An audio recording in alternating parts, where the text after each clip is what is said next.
Welcome to tonight's event. Tonight we're going to talk about OCD, obsessive compulsive disorder. It's a disease that affects many of us in the community, but many of us don't know we have it, and if we do, sometimes we're embarrassed and ashamed. The common idea behind OCD that we all think of when we think of OCD is that someone's either extra organized or that they're afraid of germs. But there are many, many other forms of OCD that plague people that we're all unaware of. So forms like intrusive fears of irrational fears of all kinds, intrusive thoughts of harming yourself. You don't want to harm yourself, but you have thoughts that keep coming of harming yourself. Intrusive thoughts of harming others, gay thoughts, obsessing over checking things, religious OCD, obsessing over social interactions. These thoughts just come and you cannot get them out. It's a disease that causes a tremendous amount of pain and suffering. A disease that lingers and grows if not treated.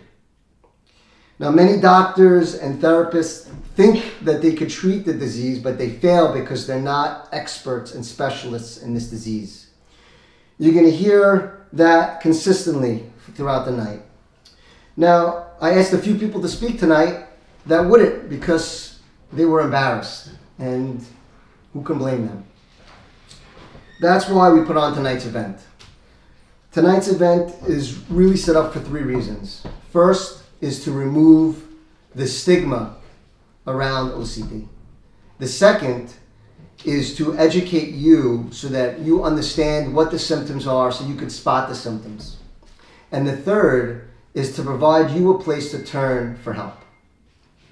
Now, people can go months and years without knowing that they have OCD or being wrongly diagnosed. And as I said before, you're going to hear that consistently. With this disease, it's very, very important that you find the right doctor that specializes in this disease. Now, many of my friends came to me with different symptoms. They didn't know they had OCD, and I told them, I said, you may have OCD. They said, no, I don't have OCD. I said, okay, maybe you do. And things got worse and worse and worse until they finally spoke to the doctor and were changed for the better. Right now, we're not an organization. We're just here to help. And tonight you're going to hear some incredible stories from people who have a lot of courage to speak.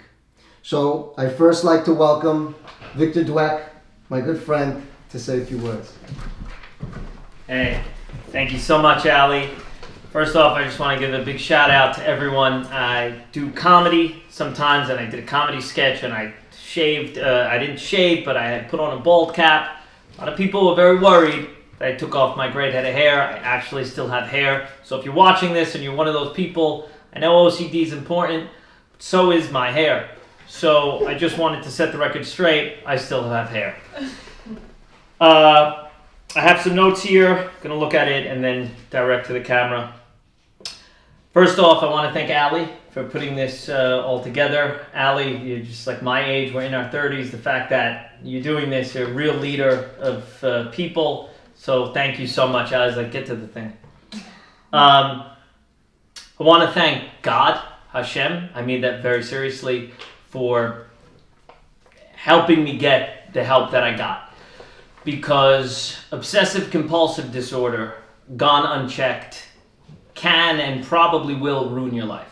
It can. If enjoying life is being present, then suffering from obsessive compulsive disorder completely strips you of being able to be present in any real way. It's a terrible, terrible, terrible disorder. And I'm going to tell you a little bit about my experience. And if anyone can relate to me in any way, seek help. Also, you can get in touch with me if you want to talk to me at any time.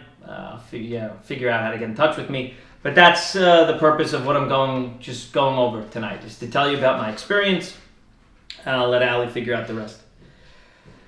Okay, so, and Allie, call me out on time and whatnot, all right? How much time do I have right now? You're good. I'm good? Okay, so I'm 38. Growing up, I was always a little particular. Nothing really crazy, but things had to be a certain way. I found that I liked things in certain positions. But, I guess it was a little, neurotic, people would say. It wasn't anything crazy. My friends would notice, if the remote moves a little there, a little over there, it would have to move back, but nothing debilitating. I mean, it was just, all right, that it is what it is. So I never really thought anything of it. When I was around 17, I noticed that on my math tests, I would have to go back and reread the question. So I would answer a question, and I was good at math. I would answer the question, and then I would feel the desire to go back and reread it, like as if I wasn't sure if I filled out the question. Forget if I did it right, but I wouldn't know if I did it. It's even hard to explain because it's so cloudy, but I would have to go back and do it again. And what would normally take me finish a test in 20 minutes, I couldn't even finish the test in the completion of the period. And that started to happen a lot with writing. Very interesting. And then there are some other things, but let's focus on that for a second. So I went to my mother and I said, Ma, I think there's something wrong. I didn't get into it because, it's a little embarrassing. It's weird. I said, can I see a therapist? She said, fine, no problem. Whatever it costs. She got me a great therapist, community recommended. And I sit down with the guy. I said, I think I have OCD. I'm doing this over and over again. And the guy says, no, you don't have it. Start meditating. I said, okay. About a year goes by, and now it's getting worse. Suddenly, and I don't think anything of it, suddenly rereading everything. I have to read things a certain number of times. If I think certain thoughts, they need to be gone over a certain number of times in my head. Sub-vocalized, which means, when you use your own voice in your head, in a certain pattern, in a certain way, walking in a certain way in my room as I think it, and if I step in the wrong way, I have to start all over again.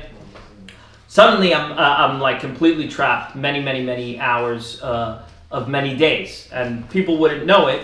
But when I go out and I socialize, I just can't stop thinking about getting back to check something, and it's quite often. About a year later goes by. I go back to my mother. Ma, can I go back to the therapist? She says, no problem. Go back to the therapist. I tell the guy again, and this wasn't some random guy. Beautiful office. Recommended from people. Sit down with the guy. He says, I'm telling you, Vic, you just have some anxiety. You don't have OCD. Maybe you have some obsessive compulsive tendencies. So just try and meditate, try and relax. I said, all right. And I'm 17, 18, I believe the guy. Let's fast forward. I get to college. Now it really gets completely out of control. I'm not going to go into all the different things, but let's just say it really took over my life.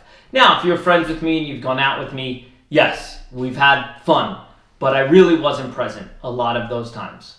I was constantly thinking about getting back to check, or if you were with me for 1 to 2 hours, that was like it. Every other hour of the day, I was basically ritualizing. I'll give you some examples. Actually, since we're cut for time, I'll tell you the worst of it. It basically got to the point where I couldn't read. I couldn't read because I would just read the sentence over and over again. I wasn't sure if I comprehended it the right way. Walking, I would have to, if I walked in a certain pattern or in a certain way, I would feel off. I couldn't write an email to my professors, even if I had to, because I would get worried that maybe I wrote something insensitive. Like, let's say I had a friend who was African American. I'm a diverse individual. I was thinking, oh, maybe I used the N word or something, and I would reread it over and over and over again, even though your brain understands that, okay, it's obvious that you didn't do this, but the doctor will talk about how the reasoning behind it, but you can't shake the anxiety. At its worst, a lot of it had to do, for whatever reason, with reading. So texts were obviously a big part of communication. At its worst, I would stay home, and it could be anyone's text message, and I would reread a single line in a text message over and over and over again for 8 hours. Which, if you told me to do that, that's like, you couldn't pay me to do that. I could use the money, but you couldn't even pay me to do that. Imagine from 12 o'clock at night to 8 in the morning reading the same line over and over again. No bathroom break, because the bathroom would break up the ritual, which the doctor will talk more about what that is. So it's crazy, but you're not crazy, and so you struggle. Again, the doctor will talk more about it. That's not what I'm here for. And then it wouldn't just be that, it would be thinking things, so I couldn't even think. The same way I would have to read a text message just a certain way, my thoughts now started to be like this. And I know this sounds crazy, my people who know me is like, they know that I'm not particularly anxious. What I mean by that is things that should typically make you nervous don't make me nervous. I'm pretty confident in my life and those areas. So it's not any one particular type of thought, but any type of thought, I would have to think it in a certain way. So if I was thinking about going to lunch with Allie, I would play that in my mind, and I would have to do it in a certain way, and there's no solving it. You never do it in the right way, as the doctor will probably tell you in some way. So you just do it all the time. At one point, it got so bad that at its worst, I broke down crying, and I just tore I remember I was wearing a white V-neck, which was stylish at the time, and I just tore it open like I was in mourning, and I just got down on my knees in my bedroom, and I just said, please, God, help me. I didn't know what was going on. I knew I wasn't crazy, but I couldn't stop doing these. I couldn't stop doing it. It comes to a point where I'm in college, and I'm graduating, and I don't know what to do, because now I have to go out in the real world, get a job, have a life. And I call my Aunt Susan, who's probably watching this, and she's a brilliant woman she does psychology stuff. Anyway, I'm sure she's like, yeah, that's my career, psychology stuff. That's, But anyway, yeah, that's what you do. So I called my Aunt Susan, 2 minutes. I'm going to try and make it quick. I called my Aunt Susan, and I said, I think I have OCD. Give me 3. Okay. Say, I think I have OCD. And she said, all right, well, let's see what we could do. Oh, no. She said, all right, well, I'll get you the help, whatever it is. Because that's it. It was just, I couldn't function. I couldn't leave my apartment in Boston. I called my aunt, and she connected me with someone at Harvard. Pretty sure she helped pay for it. Very expensive. Top of the line, Harvard doctor in Cambridge, magnificent office overlooking the green, and I'm seeing her 3 times a week for about 8 weeks. That's how intensive my issue was. I don't know if I was really getting better. I don't think I was, but whatever, you're in therapy. She said I have OCD. I don't really think I was getting better. Anyway, it comes time to graduate, and I have to go back to New York. And that doctor refers me to a new doctor. And the first thing he says to me when he gets on the phone is, forget everything she told you, just show up Thursday. And in about 6 months, I was fine. About 6 months, I was fine. About a year, I was really fine. Now, to this day, I still struggle with it. To this day, to this very moment. But I know what I'm doing. I know the tools, and I know how to be on top of it, and I'm perfectly fine, and I can speak to, and I can read, even though I'm not reading. Imagine, I'm still suffering. That's why I didn't read. But no. I'm going to conclude this with saying a few things. Is that all right, Allie? Just a couple tips. So I'm fine now. Thank God this doctor saved my life. So I'm going to give a few tips to people out there. Okay? The first is treat it like it's a business. Treat your health like it's some sort of a business. What do I mean by that? My aunt and I, when we got back, I don't know, I think it was her idea, but when we got back to the third doctor, we said we're gonna partner on this. When you get there, ask him the prognosis, which is to say, what are the odds? Is it excellent? Can you live an excellent life? Is it mediocre, like you're gonna struggle your whole life? How quickly do you think you can be able to get better? And what are the treatment? How often do you need to come in? And then once we get that, we're gonna see if we like it. And if we like it, we're gonna hold him accountable. And if it's not, we're gonna find another person. And we treated it very, very, very seriously, and I had a partner in it, so thank God I had her, and thank God that therapist worked out. But if you're going to get help, treat it very seriously. If you see a therapist and the person sucks, dump the guy or girl, get someone else. There's no shame in it. A lot of people are horrible. It is what it is. The last thing I'll say, two more things. One is I just will say for those out there that are worried, what comes after recovery, it really is a blessing for me that I had to deal with this because I'm so on top of my mental health now. And I'm so, I can't even tell you, I've read maybe 50, 60, 70 nonfiction books all about the mind, and I'm very on top of it. The third thing is, I'll wrap up with this. If someone, we as humans can barely put together an IKEA table. It's almost impossible. It's very difficult. The brain is the most mysterious organ on the planet. To think that you can solve complex problems on your own is very dumb. It's very dumb. If you have an issue, whether it's obsessive compulsive disorder or not, or whether you have a name for it or you don't, there are people out there whose jobs it is, like Dr. Schmidt, who's going to speak, who devoted their entire life to fixing you, to fixing you. So be smart and get help. Speak to someone like that, and if they're not good, keep moving. Don't settle. You can get better, and that's it. I have more to say, so if you want to, you can get in touch with me. But thank you for listening. I hope I helped someone. All right. Thank you so much. Thanks, Al. All right. Thank you. All right. Thank you, Victor. Beautiful. Beautiful. I'd like to invite Sarah Harari to please speak. Thank you, Sarah. Thank you.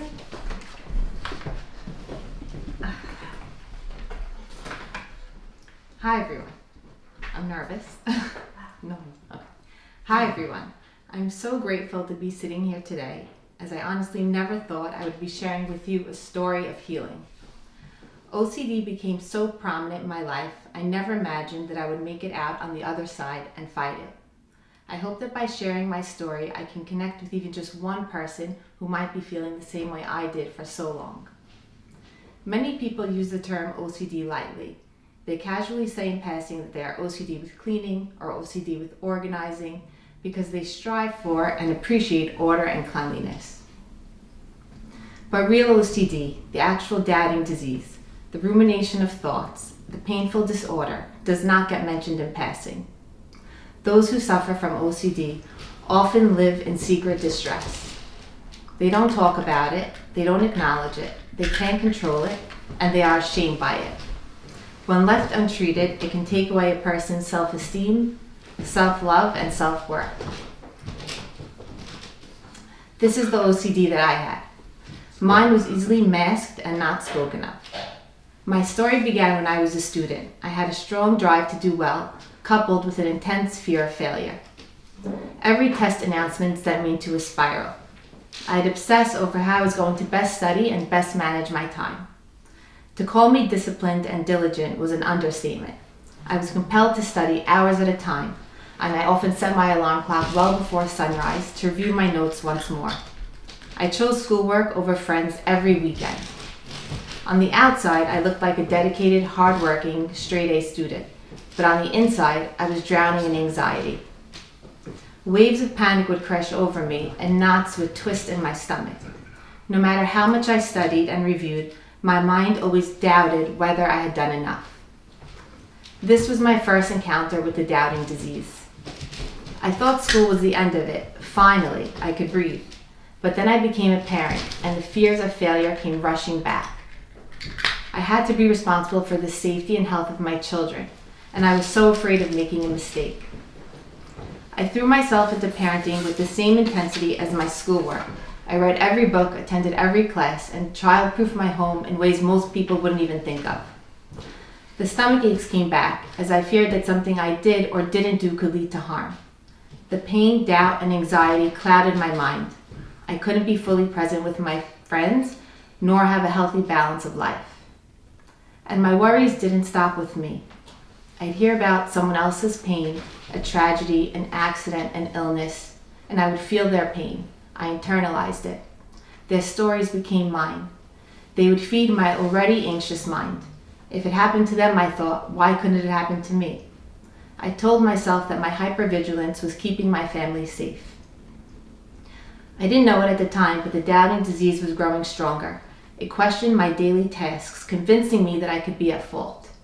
I became consumed by intrusive thoughts of what ifs. What if I left my stovetop on after cooking? What if I forgot to lock one of my doors? What if I left the window open and an intruder came in? Everything would be all my fault. And then my mind convinced me that I had a reason to feel this way. I was robbed twice as a child and had a close call with a fire. When I was newly married, my basement windows were broken into, and our sukkah once burned to the ground from an electrical fire.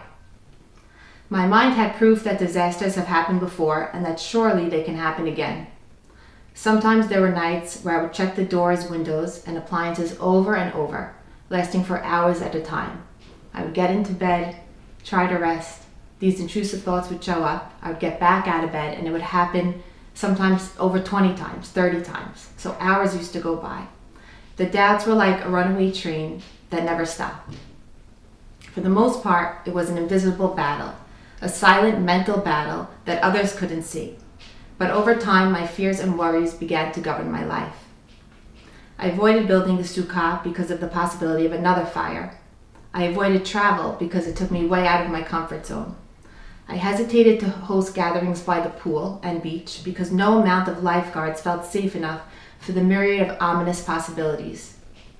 I switched LED lights for Shabbat and holiday candles because they felt safer. Just the sight of a lit candle in someone's home would make me uneasy. On the few occasions that I shared what I was going through, I was met with advice, or rather criticism, saying that I worry too much for no reason. I should be grateful for what I have and think positive. Although they meant well, they didn't understand that it wasn't in my control. I willed myself to be normal but couldn't.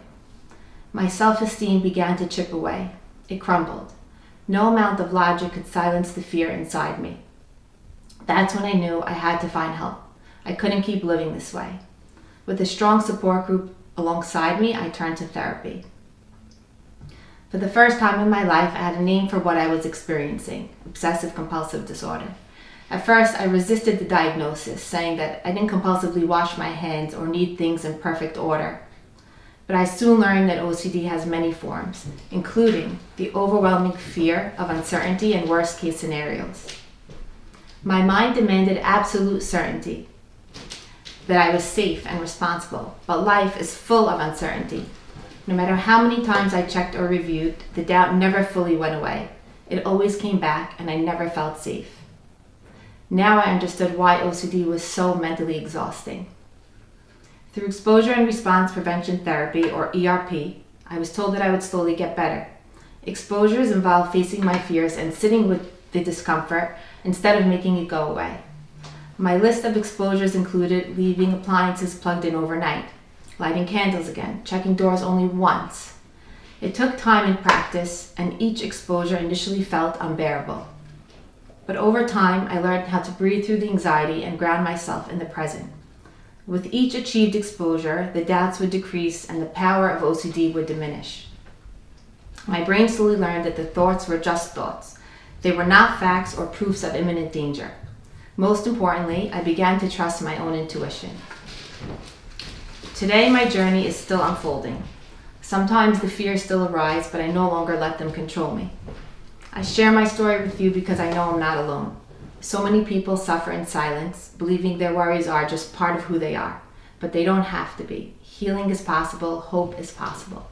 No matter how long you've lived in fear and anxiety, it's never too late to take the first step toward change. Thank you. Beautiful job. Wow. Crazy. Wow, Sarah, that was really that was special. Thank you for sharing all that. So, my journey with OCD started a number of years ago. It actually started at a SAFE event. I was listening to someone speak, and I was sitting in one of the first rows of the event, and I all of a sudden felt that I needed to go to the restroom, but I really couldn't get up, because if I got up, it would, the person was speaking, it just wouldn't work. So I tried to sit and not go.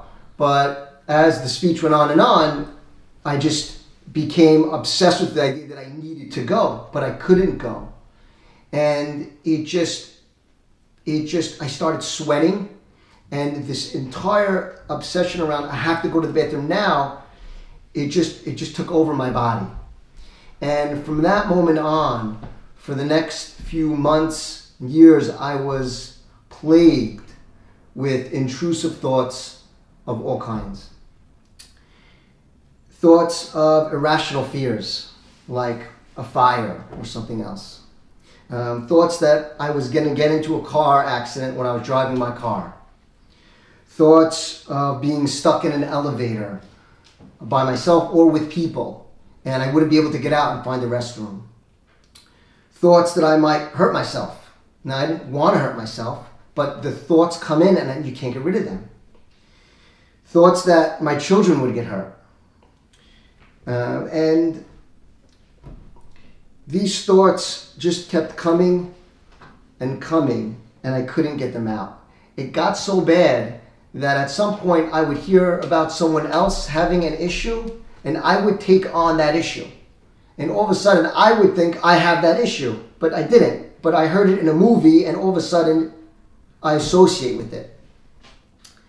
As I fought the thoughts, they just kept growing and growing. I started to avoid things. I stopped driving my car, and I would just take an Uber to work. Every event and situation, I would assess, is there a restroom readily available? Can I handle this? And many things I just wouldn't go to. Everywhere I went, I always knew where the nearest restroom was before I walked into the room. Every basement that I went into, I always checked for the nearest exit in case there was a fire. I wouldn't hold a knife. I would cut steak with a fork.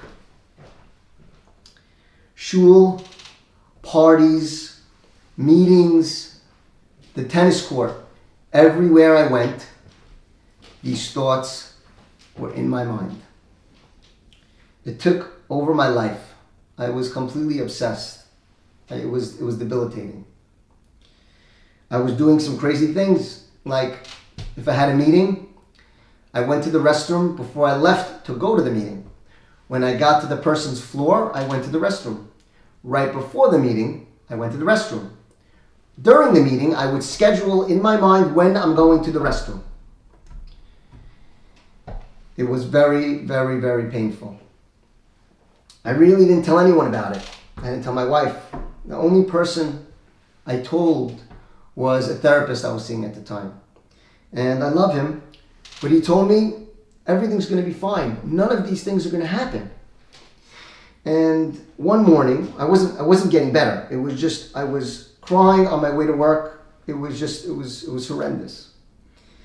And one morning I was in bed, and I'm reading this article. I don't know how the article came on my phone, but it was an article about like OCD and symptoms, and I'm like, oh my God. I started associating with all those symptoms. I said, oh my God, I think I have OCD.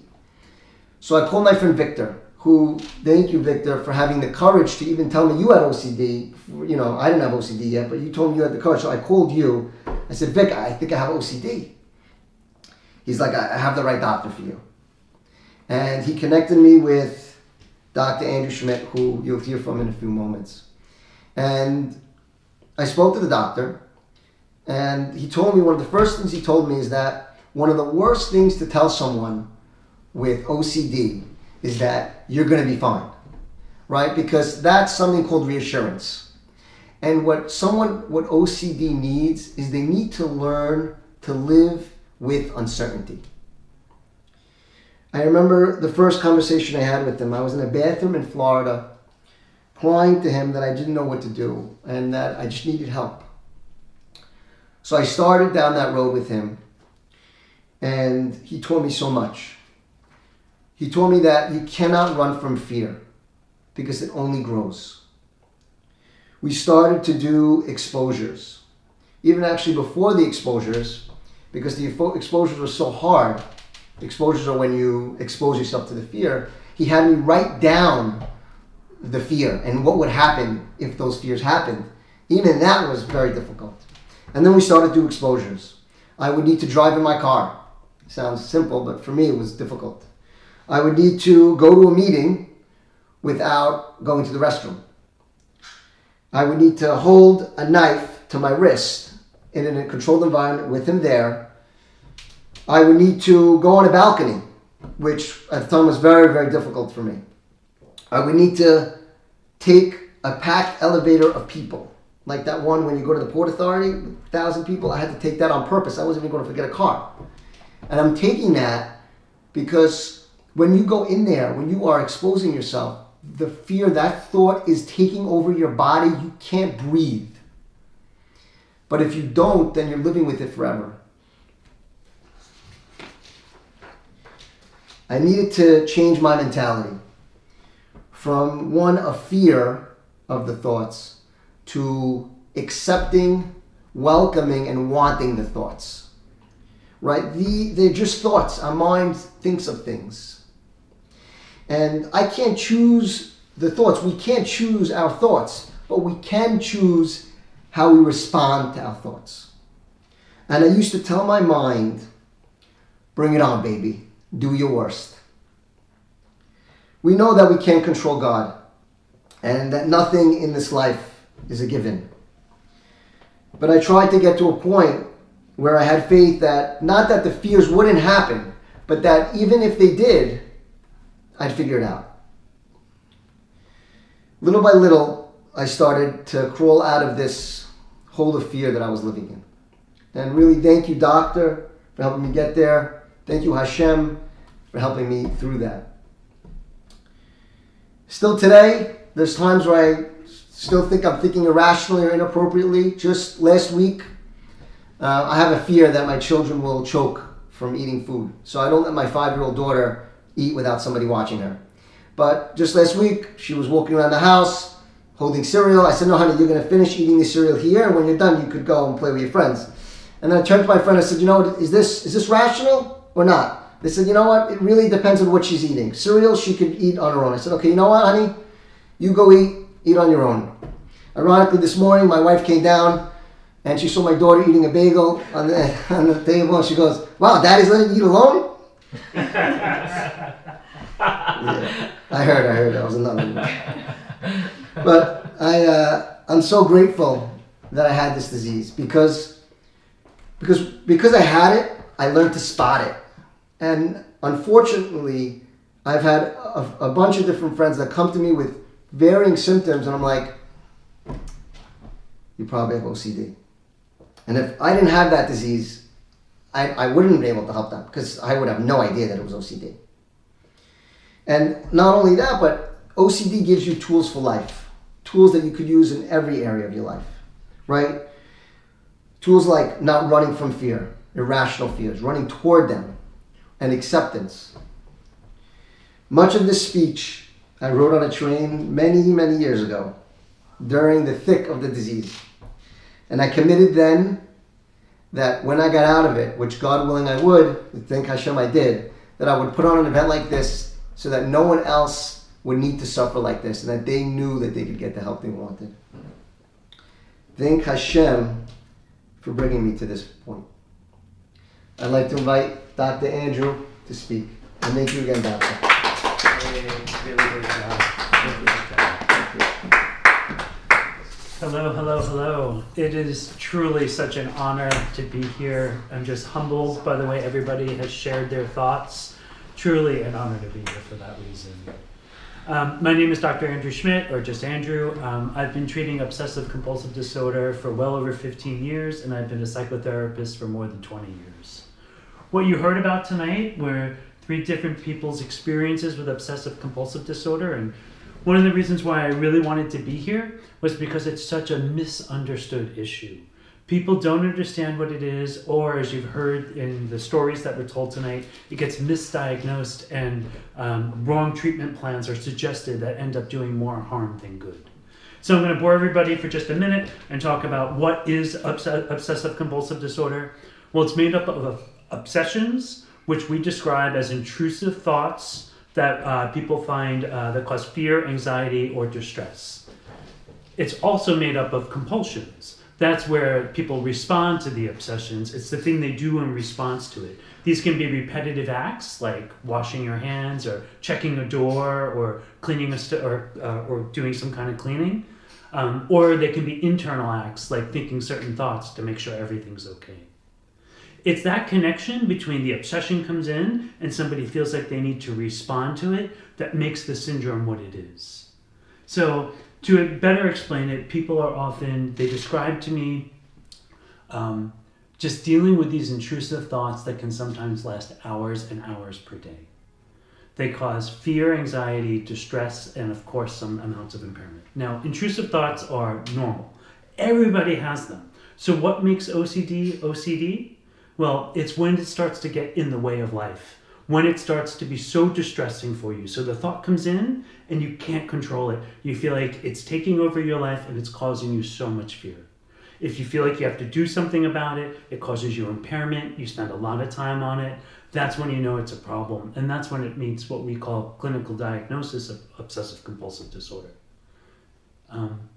What you heard about tonight were many different types of OCD, and I think it's really helpful to educate people on the different types. You heard some contamination concerns. That's more the classic concern, is about germs and cleanliness. So people being very concerned with things being clean and to make sure that they don't get sick or their loved ones don't get sick. Compulsions that you see that go along with that are things like excessive cleaning or excessive decontaminating and trying to make sure everything is clean and illness-free.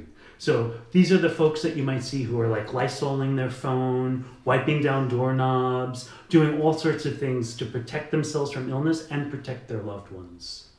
What we heard from a number of folks who spoke tonight was something called harm OCD. Harm OCD are the intrusive thoughts that someone might cause harm to themselves, or worse, harm to their loved ones or somebody else, or that harm will be done to them or to their loved ones. So the idea is they need to do things to keep themselves safe or keep their family safe. It's awful to hear some of the stories that have been told. I think of one of my very first cases in treating obsessive compulsive disorder. It was a new mom who gave birth to their child who was then later plagued by these intrusive thoughts that they were going to hurt the child. These thoughts got so much in the way that the mom could not bond with their child. They were so worried they were going to do something bad to harm their child.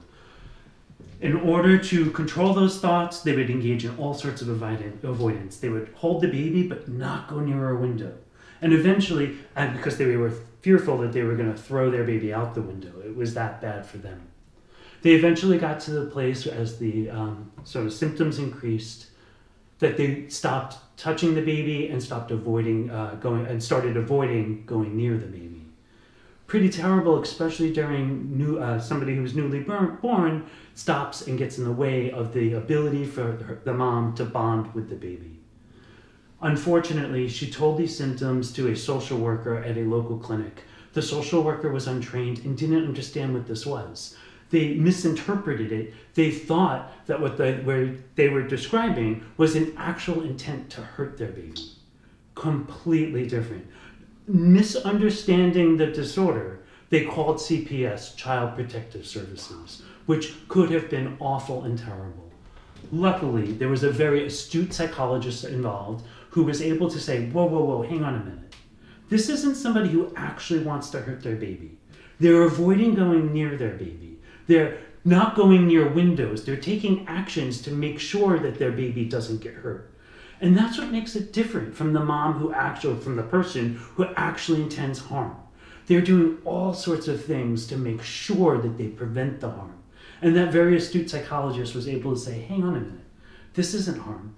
This is obsessive compulsive disorder. That person luckily got referred to me, and I was able to explain to them what obsessive compulsive disorder was. We designed a really good treatment plan. What you heard described tonight was something called exposure and response prevention, where the mom had to slowly face the thing that she fears and eventually hold the baby near the window, facing the fear that she might do something terrible, and learning that, oh my goodness, she can hold the baby and she might not do something terrible was just as likely. People referred to it tonight as something called the doubting disease, and that's absolutely true. It's never being certain, never being sure that everything is okay. The examples you heard tonight, they included harm, they included perfection and maybe needing to do things really well. There was also a need for symmetry and exactness, so getting things just right. And the doubt was, what if it's not just right? What if it's wrong? What if I read that incorrectly? So the response to that is going back to reread it, going back to it to check it, to make sure that I did it. Harm was around avoidance. Another patient I worked with who dealt with harm OCD, he'd be cooking with his wife, and he got obsessed with this idea that during the cooking, he might do something to hurt his wife. So he'd be cutting vegetables, and the intrusive thought would be, oh my goodness, what if I stab my wife with this knife? They didn't want to do it. It was the exact opposite. They were so concerned that they were having that thought, they started taking precautions to make sure that he didn't hurt his wife. Instead of cutting the vegetables, he'd ask his wife to do the cutting because he couldn't trust himself. So this is the thing about obsessive compulsive disorder, is that it gets so misunderstood. But I would trust people with OCD with all sorts of things because they are the ones taking such precautions to make sure that they do not cause harm, to make sure that they don't hurt others, to make sure that they do it right or do it well. And it's unfortunate that it's so misunderstood because that stops people from getting the treatment that they need. I hope that's a bit of an understanding about what obsessive compulsive disorder Are there is. any other symptoms you want to talk about, like the gay one or the religious one? Thank you. Social Yes, one? super helpful. Being reminded about the different subtypes, and it'd be helpful to talk about that. So we've mentioned some of them, and the classic subtypes, as I said earlier, is the contamination concerns. That's the intrusive thoughts and concerns about illness and things being dirty or contaminated, and the compulsions that follow are the cleaning. That's the classic one. The next one, as we've been talking about tonight, you heard many examples, very common one as well, is about harm. So that themselves will be harmed or their loved ones will be harmed, which I referred to earlier. The compulsions are doing things to make sure that everybody is safe. Then there's sexuality of OCD. This one is a much tougher one for people to talk about. It's considered more of the taboo forms because it involves something that's so difficult to talk about. Sexual OCD is where people start to have intrusive thoughts of a sexual nature that they find inappropriate or unacceptable. So an example of that is somebody I worked with, a man who was married, happily married, with children, who was having intrusive thoughts about their sexual identity. They started to become obsessed with the idea that they might be gay. And they started wondering, oh my gosh, am I gay? So they would be with their wife, who they were very much in love with, and started thinking, oh my God, wait, what if I'm gay? What if I'm with the wrong partner? What if she's not the right one for me? The compulsions that followed were trying to find that out, trying to figure out if they were gay or not. So they would do all sorts of testing, they'd be monitoring their arousal, they'd be watching certain materials in order to find out if they were gay. And meanwhile, it was these intrusive thoughts that they might be gay, and the response to it was trying to figure it out that was really causing the issue. Got in the way of their marriage, it got in the way of his ability to bond with his wife, and it was only on seeking treatment that he was able to make peace with these thoughts without letting them be a barrier to the life that he had set up for himself. Now, that doesn't mean some people might have thoughts about being gay, and they might very well indeed be gay. In this case, the person was having the thoughts, but it was incongruent with the way that they actually see themselves and incongruent with the way that they had been living their life. Other forms of OCD are something that we call religious OCD. And the concern here is usually about making sure you follow your religion well enough, making sure you do your religion well enough, being sort of like the best Jew that you can be or the best follower of your faith. Things that you might see with that is like making sure you say your prayers just right, saying prayers excessively to make sure that they are pleasing their God or being more in touch with their God. Other concerns that you see with religious OCDs are like following the rules of being kosher just so, making sure that they don't break any of those rules, or following Shabbat in a very prescribed and prescriptive way. It can be really debilitating because it actually moves people away from what they value, and it's more about satisfying the wants or the needs of obsessive compulsive disorder, satisfying the needs of OCD rather than doing something that brings them closer to God. So these are some of the common forms of OCD that we hear about. You heard about the need for symmetry and exactness. That really covers a lot of them. If you identify with any of this, if you're not sure if you have obsessive compulsive disorder, if you're having intrusive thoughts that you find difficult to get out of your mind, it's important to reach out to somebody and try to seek help. The right diagnosis, as you sort of heard tonight, a misdiagnosis can be very unfortunate and can really cause a lot of harm in people's life, but reach out and ask for help because help is available. Again, one of the reasons why I wanted to be here was because obsessive compulsive disorder is such a misunderstood disorder and disease, and to be able to educate people about this and to help spread the word that what OCD is, and more importantly, there is treatment for it. You can find relief for it. You're not alone. And that is why I truly wanted to be here tonight to help people understand that. So thank you so much for having me. Can I ask? Oh, can you say one thing? Yeah. I had someone message me on my way here, and they said, "Oh no, it's for you. It's for you." I'll ask you. I know.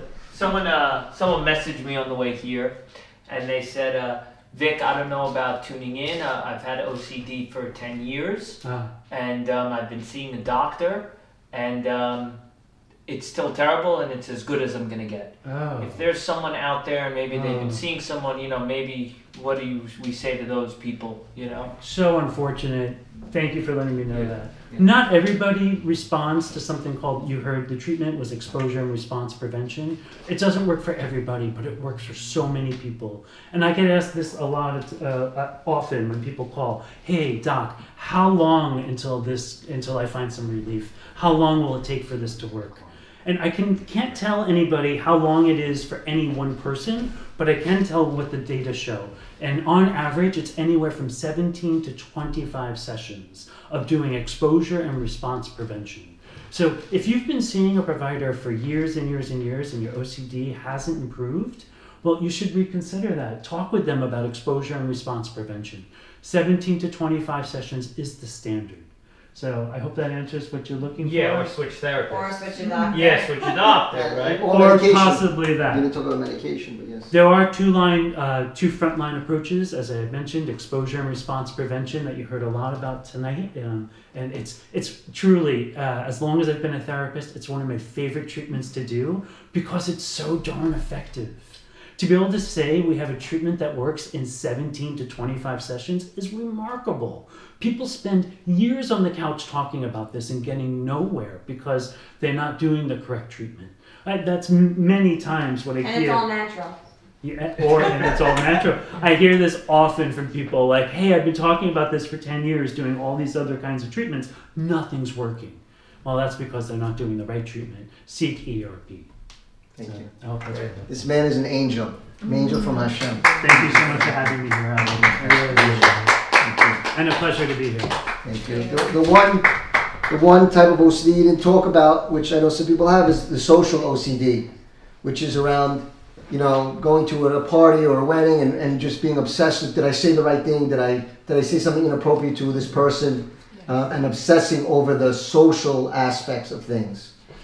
So we put this event together to really educate you, so you could understand, so you could spot these symptoms.